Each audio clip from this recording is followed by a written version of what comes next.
personalidades más lúcidas y valientes del mundo intelectual.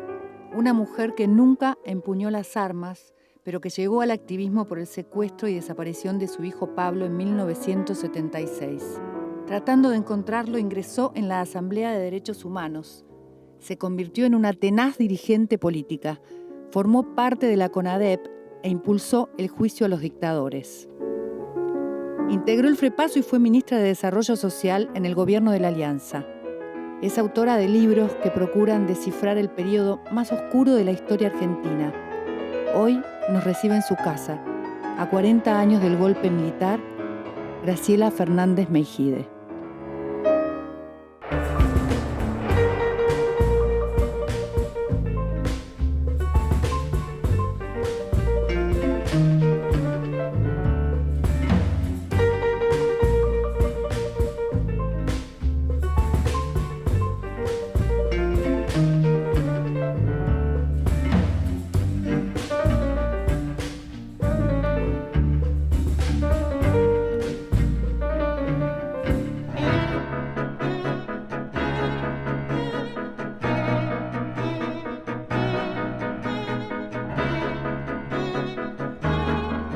Gracias por recibirnos, Graciela, en este primer programa del ciclo número 13, el año número 13 de Dímelo Tú, un programa en el que intentamos conocer a través de las decisiones los valores de las personas que elegimos para esta conversación, y te elegimos porque sos una mujer absolutamente inspiradora.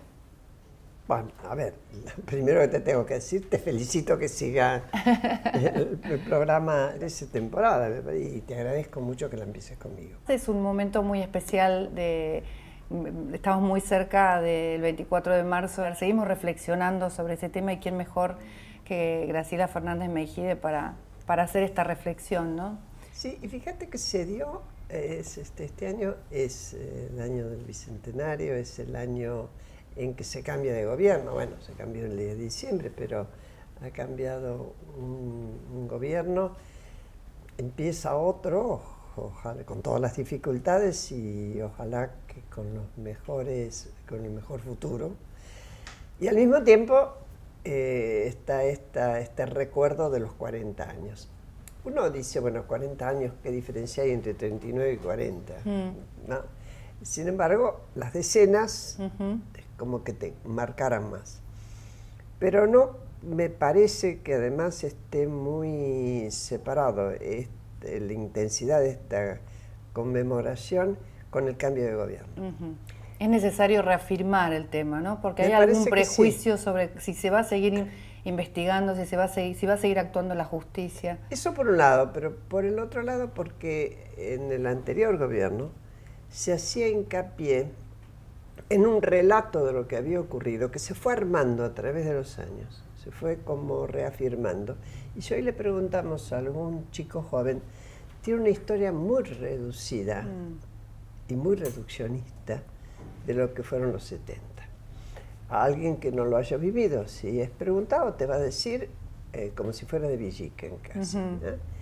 Y fue bastante más complejo. Como de una bajada de línea, ¿no? Y de poca investigación real. Hubo buena investigación real hasta un cierto punto, pero después se tergiversó. Por ejemplo, que en la primera época, para ser concretos, en que cuando se salió la democracia, que la gente votó, después de comprender el nivel del horror, cosa que fue incentivada por la derrota en Malvinas, cuando la gente votó paz por sobre todas las cosas, y después basta los militares, y después investigación a sus crímenes, y en el mismo voto, ¿no? Era la continuación de los hechos, y juicio a eso que había ocurrido, estaba diciendo no a un pasado que iba mucho más atrás. ¿A qué pasado? Iba a un pasado que es historia nuestra, por lo menos desde el 30, de 1930 para adelante, que es un pasado donde los militares, apoyados por distintos sectores de la sociedad, daban un golpe y se tomaba, se naturalizaba. Después venía la democracia, se daba amnistía, la Corte Suprema aprobaba esa amnistía y seguíamos, y así la próxima vez que los civiles no podían solucionar en su clase política las dificultades que trae una democracia, que hay conflictos como siempre también, rápidamente a los cuarteles. Bueno, yo creo que una de las cosas, por eso a mí me suena lo de cambio de gobierno, aunque ni remotamente se pueda comparar a lo que pasaba en el 83. Hubo cambios, antes, ¿no? hubo mejoras. Uno dice, algo se decidió en el 83, y es que los conflictos, lo decidió la gente, ¿no? La mayoría, los conflictos los vamos a solucionar dentro de la democracia y no vamos a permitir que irrumpa nadie que se considere padre de la patria. Ahora, en este libro, en el diálogo, que es un diálogo justamente entre vos y Héctor Ricardo Leis, que es también un militante de aquella época, un militante del Partido Comunista, de la Juventud Comunista. De la Juventud Peronista. De la Juventud Peronista también. Hacen una reflexión. Fue oficial montonero, ¿eh? Fue montonero oficial. Montonero, él dice, y tuvo las armas en las manos. Él dice que no era militarismo los montoneros, sino que era un poco una pasión por la violencia. Como habla de que la violencia era casi como una droga, una necesidad. ¿Cuáles son esas reflexiones que hace? No solo para montoneros, fue una época. Hay que meterlo todo esto en épocas porque no es lo mismo. Hoy por hoy no se darían las mismas circunstancias. La vez pasada, hablando con una politóloga italiana, relativamente joven, pero bueno, que conocía la historia y además, que estaba acá, comentaba de nuestra historia y de lo que ella había leído y demás, el juicio.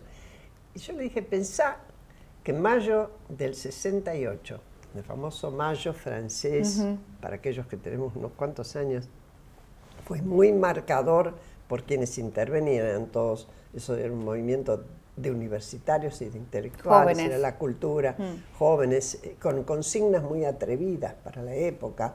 Hoy nos parece un chiste, pero en aquel momento prohibido prohibir. También es verdad que se vivía un momento muy especial en esa época, la pastilla anticonceptiva. Había una revolución, un cambio, una búsqueda de la libertad en todos los sentidos. Un cambio cultural muy fuerte. Y yo le decía, mira, ustedes ponían las ideas, pero acá se puso la sangre. Porque allá no hubo un muerto. Claro. En todo el mayo francés, por suerte. Bueno, aquí ¿por qué pusimos la sangre? Porque acá también teníamos un marco de confrontación muy fuerte, que era la Guerra Fría entre Estados Unidos y la Unión Soviética. Estados Unidos no estaba dispuesto a que Cuba extendiera su revolución.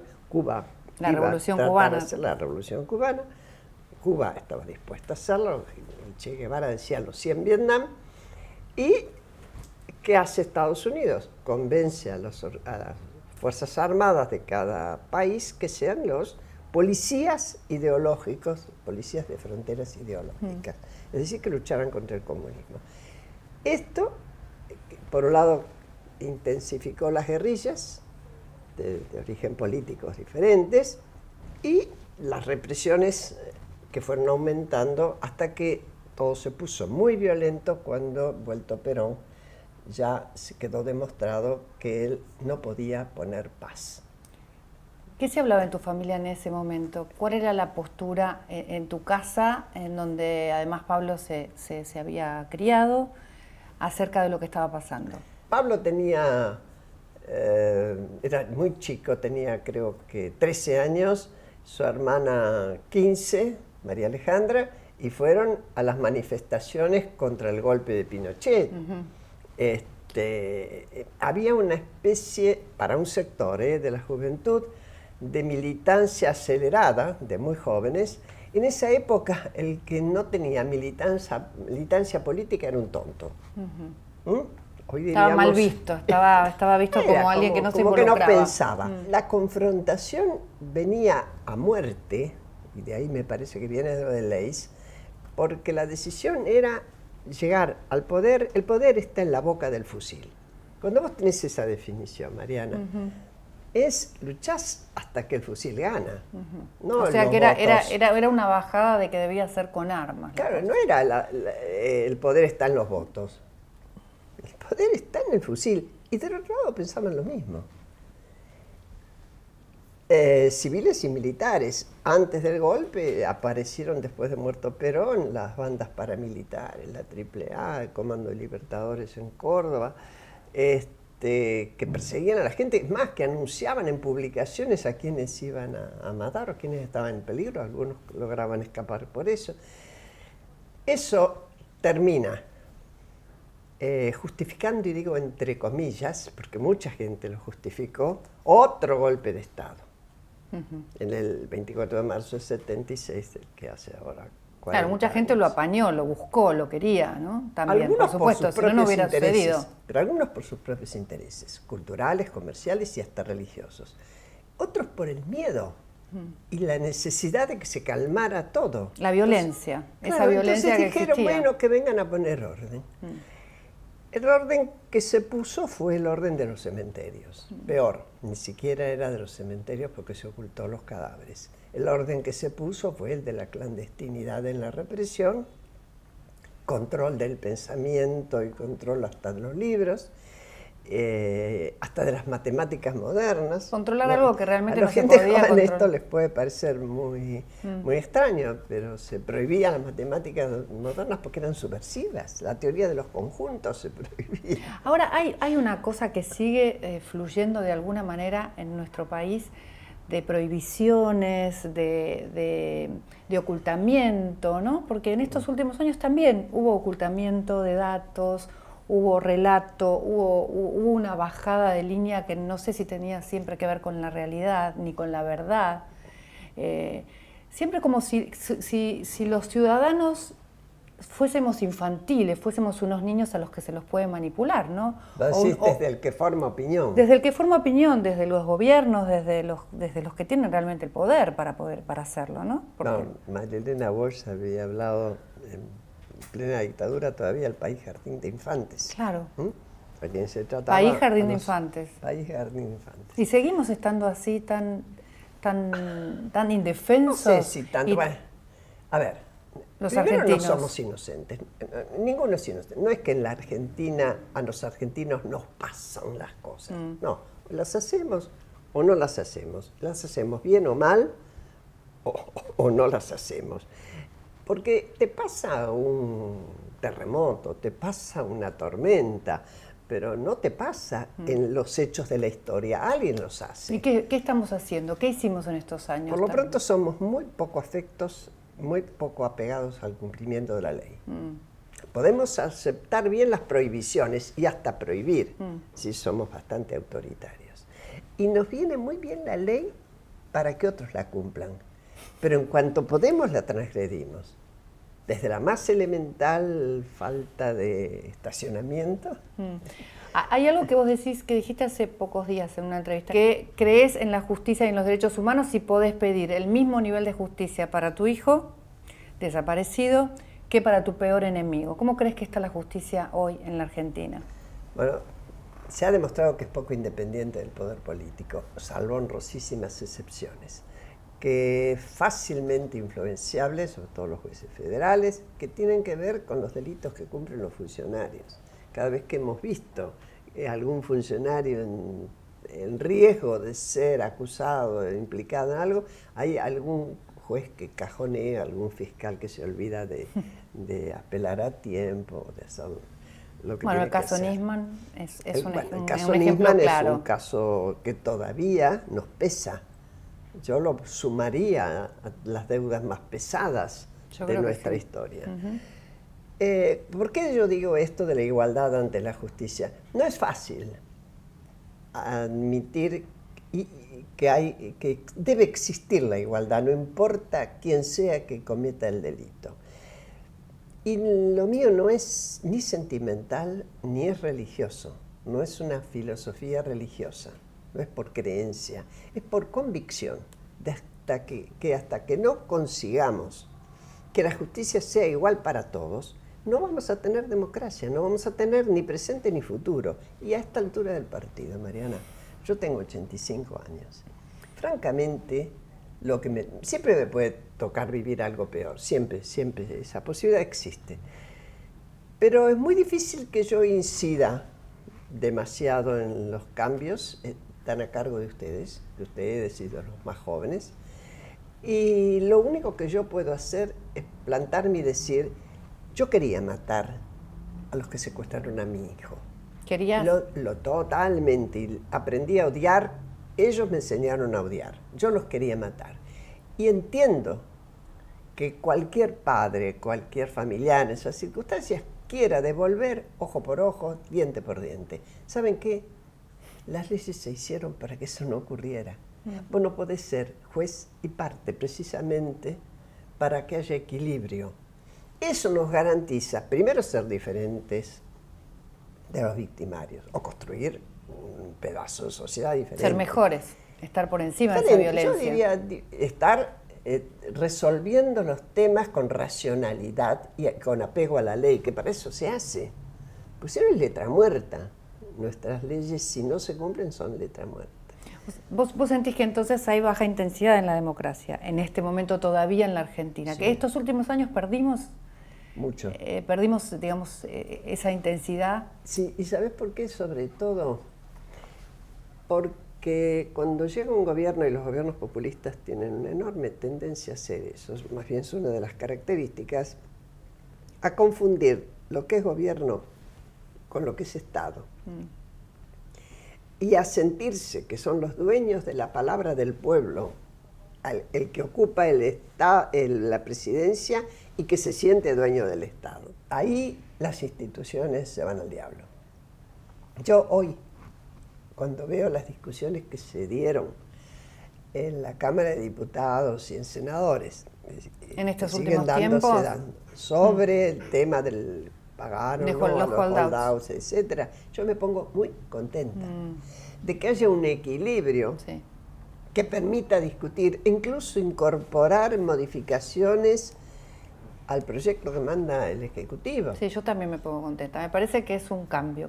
Digamos que es un cambio en el sentido de que hay un equilibrio y hay una pelea y hay una reflexión y un diálogo en el Congreso, que es lo que tiene que ser. El Congreso tiene que ser eso. Así es. Y no se da a través de los golpes bajos, aun cuando algunos los quieran dar. No se da por el insulto, se está discutiendo. Se está discutiendo. Y para eso es el Congreso. Y en eso sentís que cambió para bien. Bueno, que aumentó la intensidad de la democracia. Contenta. Eso aumenta la intensidad de la democracia. Eso depende también del voto, de cómo votó la gente. La gente votó con un voto repartido para que haya distintas voces. Bueno, pero esos diputados y esos senadores responderán a la gente esta vez, en vez de responder al poder de turno, ¿no? Santos, nadie se va a convertir en santo si no lo de la noche a la mañana. Yo creo que eso es, la sociedad tiene que ir exigiendo siempre eso y mejorando. Son democracias muy jóvenes las de América Latina, si uno compara con las de Europa. Uno dice, bueno, porque en otros países donde, por cierto, se roba, se cometen, pero el corrupto va a la cárcel, lo juzgan, etcétera, etcétera, y nosotros todavía, bueno, tenemos que aprender a pensar que lo de uno, en el caso de funcionarios, es lo de todos, y que cuando uno, en la cosa pública, destroza lo que es de todos, en realidad está destrozando lo de uno también. Cuesta entenderlo eso. Vos estuviste también siempre cerca de las instituciones, más cerca de la protesta o de lo testimonial, como por ahí podemos decir, no sé, otras, Eve de Bonafini. Siempre estuviste ligada a las instituciones. Sí, pero estuviste en la CONADEP. Sí, pero no porque no estuviera convencida de que estaba bien y que tenía razón en lo que decían, sino porque mi forma de trabajar tiene más siempre con formar parte de equipos, buscar consensos, y entonces acomodé mejor mi trabajo a la Asamblea Permanente por los Derechos Humanos durante la dictadura, y bueno, después lo de la CONADEP no era un organismo de derechos humanos, era una comisión que tenía que trabajar 9 meses y nada más. Y analizar lo que tenía como material y dar un informe, que fue el libro, ¿no? ¿Seguís pensando todos los días en Pablo? No todos los días, pero muchas veces sí. Ahora que estuve mucho tiempo en cama, donde me dediqué a pensar en muchas cosas que a veces no tenía tiempo, pensé mucho en Pablo. Y sobre todo lo que más me dolió lo que más me duele es no poder pensar en Pablo qué hubiera sido.